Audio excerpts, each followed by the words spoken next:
the same way, we use products without being conscious and without knowing that they are bad for us and have consequences. We have behavioral patterns, which we often don't notice or realize that they too have consequences to our life.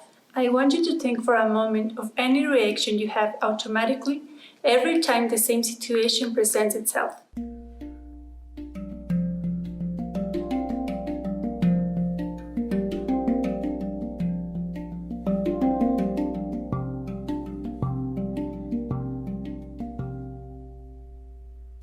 For example, I get very anxious when I'm being late.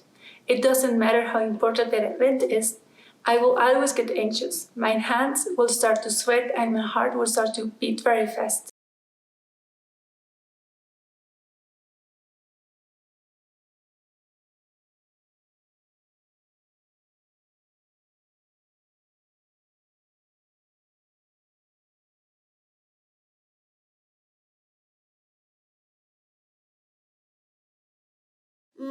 In my case, one of my behavioral patterns is procrastination.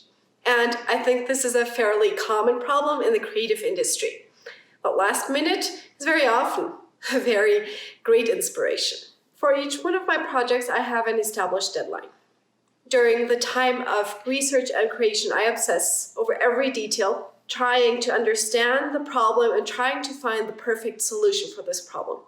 This often costs me sleepless nights, serious bouts of self-doubt, and a lot of stress because I cannot seem to find the perfect solution yet. Every automatic response to anything will have not good consequences because you will react the same way no matter the context in which the situation happens, sucking you into a vicious cycle. My automatic reaction every time I'm late gets me into different kinds of problems like being angry with the people I have to wait for, having bad attitude the whole time, and not being able to enjoy the trip because I'm late.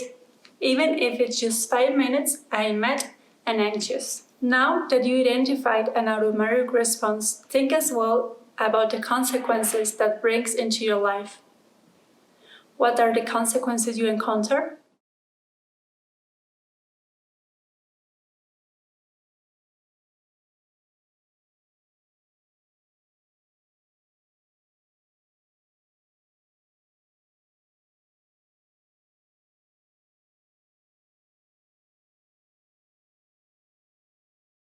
My unhealthy need for perfection very often makes me put off actual work until that famous last minute. Suddenly I realize how late I am and how much work is left to do. Again, I need to sacrifice my free time, often nights or holidays, to translate the thought castle in my head into an actionable product. With this, I don't just sabotage myself, but I affect the people around me. So, what are these automatic responses? Why do we have them? Where do they come from? These patterns are called survival patterns. A human being has a sense of surviving.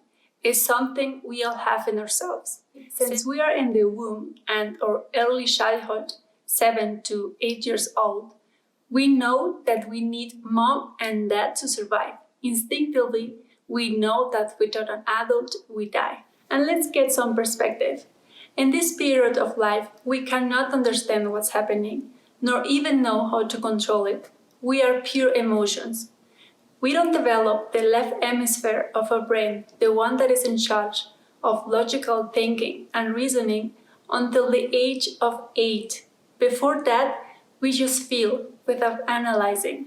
In those periods of life, when we feel at risk of surviving, we will try to counteract the threat. And if the action we do helps us feel safe, we will repeat that action as our way of reacting when the same threat presents itself.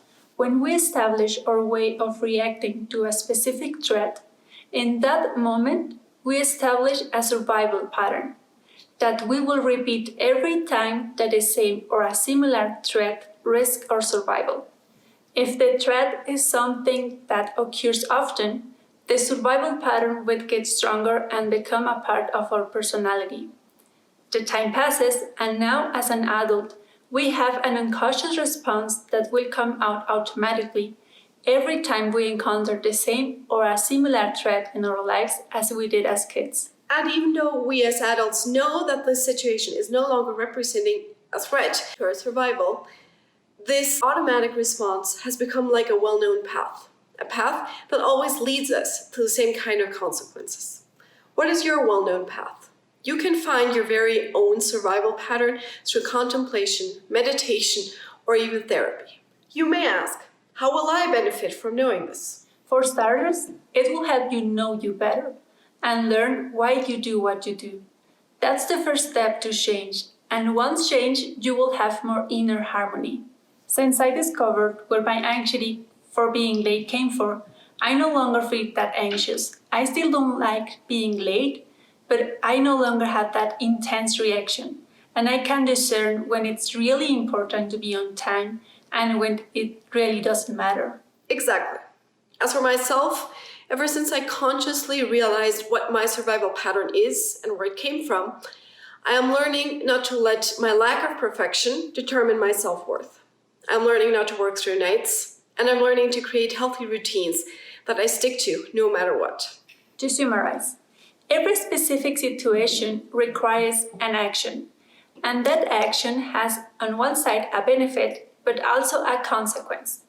The benefit of our survival pattern is that it does help us survive in our early childhood, and the consequences are those many ways that survival pattern affect us in our daily lives. To what things do you react automatically? What kind of attitudes and conducts do you have that prevent you from being happy? Find us on Instagram as Quest for Harmony to find practical guides to recognize your own survival pattern and to achieve inner harmony.